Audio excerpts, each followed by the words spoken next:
Kasama na natin si Ma'am Grace Castañeda ng DOST Pag-asa. Ma'am Grace, magandang umaga po.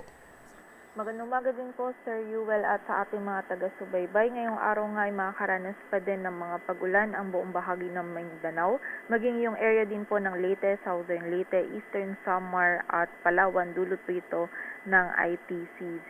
Kung saan yung mga pagulan po ay posibleng maging kung minsan ay mga malalakas na pagulan na maaring magdulot ng mga pagbaha at pagguho ng lupa. So pag-iingat po para sa ating mga kababayan. Samantala dito sa Metro Manila, maging sa nalalabing bahagi ng ating bansa, ay patuloy pa rin magiging bahagyang maulap hanggang sa maulap yung ating kalangitan.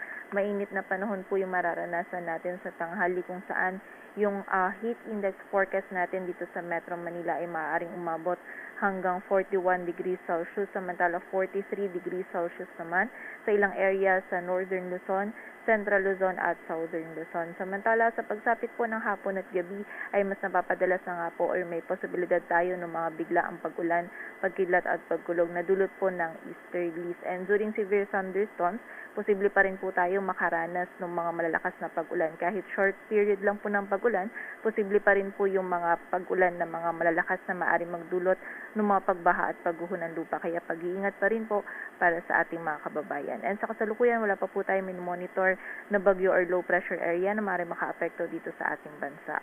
At yan muna ang latest dito sa Weather Forecasting Center ng Pag-asa. Grace Castañeda, magandang umaga po. Ma'am Grace, pahabol na tanong lang, yung pong nasa southern portion ng Mindanao, parang meron din hong mga tama ho ba, ito ho ba yung ITCZ o panibagong cloud cluster ito?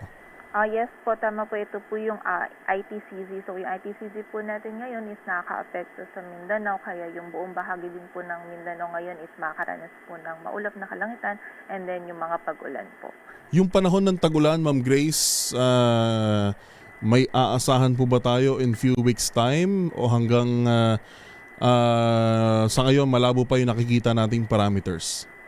Sa ngayon po, continuous monitoring pa rin po tayo, and most likely po yung pagsisimula po ng ating panahon ng tag-ulan is yung second half po ng March or yung first half po ng June.